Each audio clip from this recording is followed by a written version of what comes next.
All right, everyone, we have a poll link in the description. This is from Timcast, actually, and it's a simple question. Should the mentally ill be able to vote? This brings back memories of not that many moons ago when the big thing was, well, should the mentally ill be able to own guns? And I explained at the time that the founders would have found it this way. If a person is a member of the militia, they have the right inalienably to keep and bear arms. There are some people who aren't members of the militia.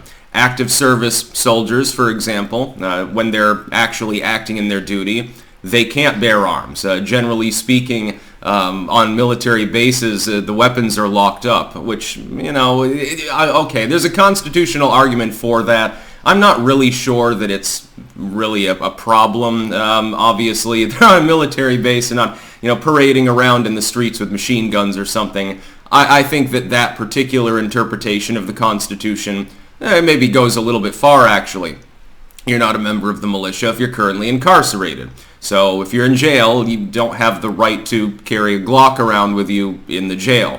That's pretty pragmatic and self-explanatory. You're not a member of the militia if you're under the age of voting, under the age of majority. You can bear an arm, you can be given a gun, you can train with guns, etc., but you can't buy them. You can't go into the gun store at 14 years old and buy a revolver. Someone else can supply you with one. In most states, you can carry one. You can utilize one for self-defense generally regardless of the situation. If it's legit, some breaks into your home and you grab Grandpappy's shotgun. That's what Joe Biden would expect you to do, by the way. Blast through the door with a shotgun, man. You don't need an AR-15. Great advice, Joe. Then you're not a member of the militia. And also if you're a criminal lunatic. So those four categories of people are not militia members. You can't vote.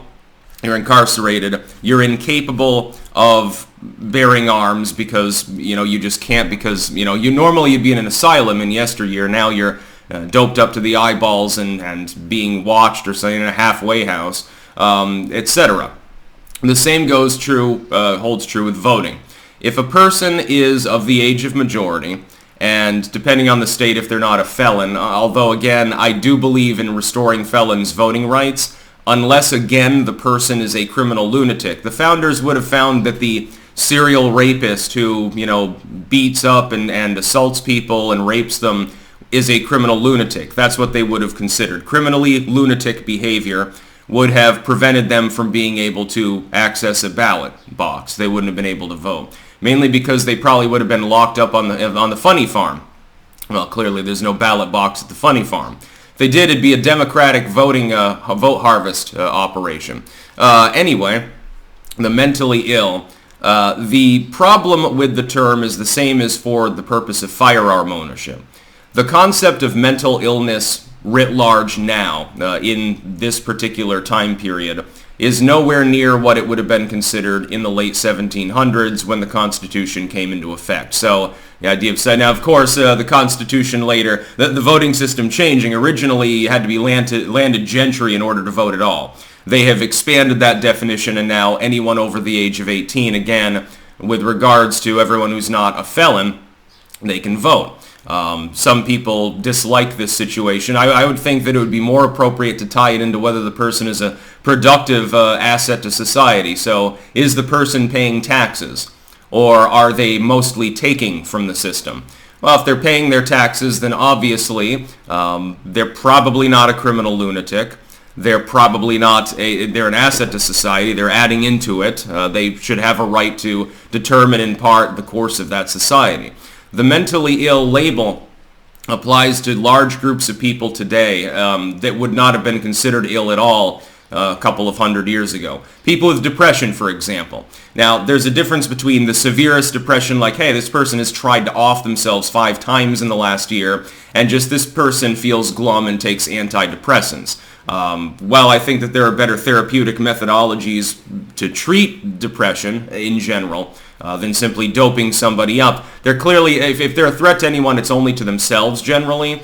They should be able to vote. They're of sound mind. The founders would have said, oh, well, this is a morose individual. They have a choleric disposition.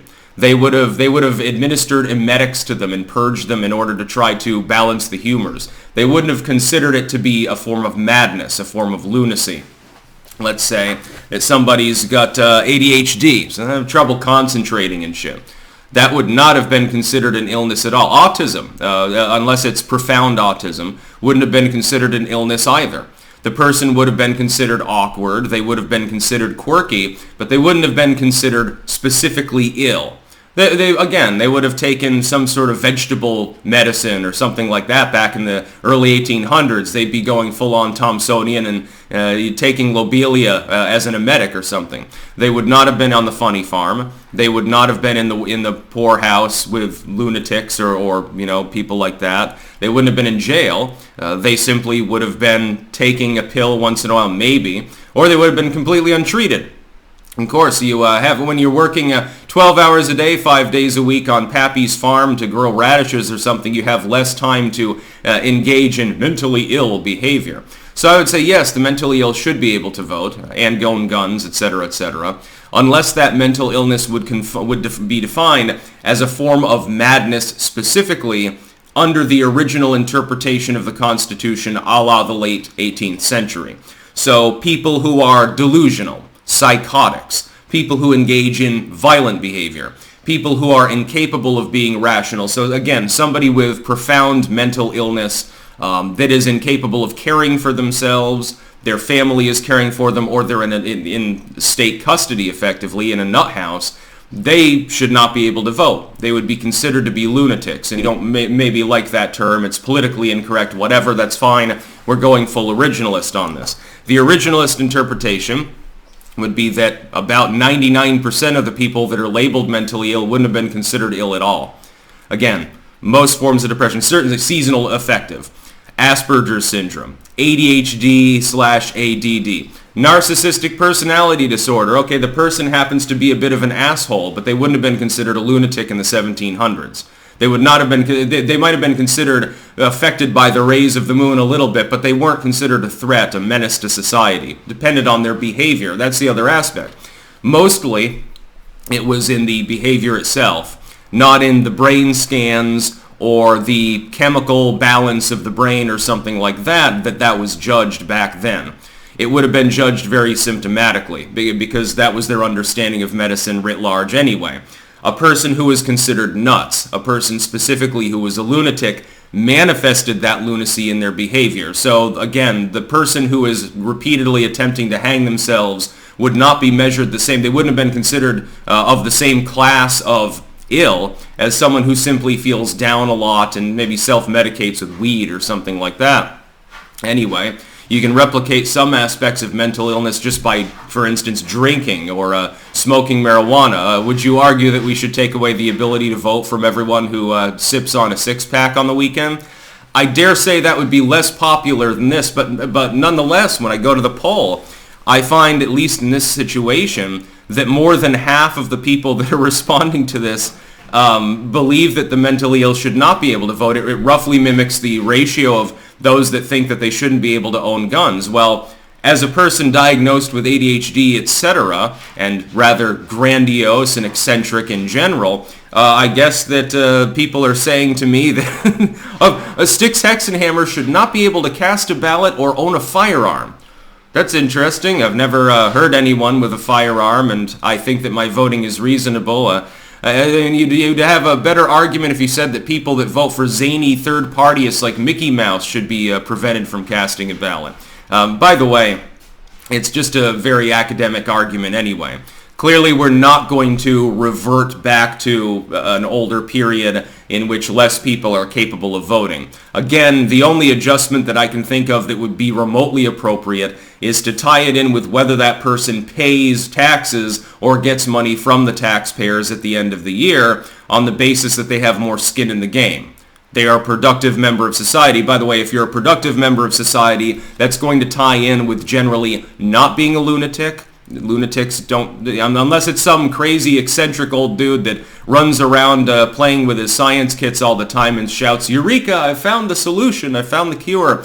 Unless you're like zany and eccentric or something, that level of madness would generally not tie in with being able to pay into the system because the threshold's reasonably high actually, lower middle class basically, showing, again, proof is in the pudding, showing that you are capable of being a responsible member of society.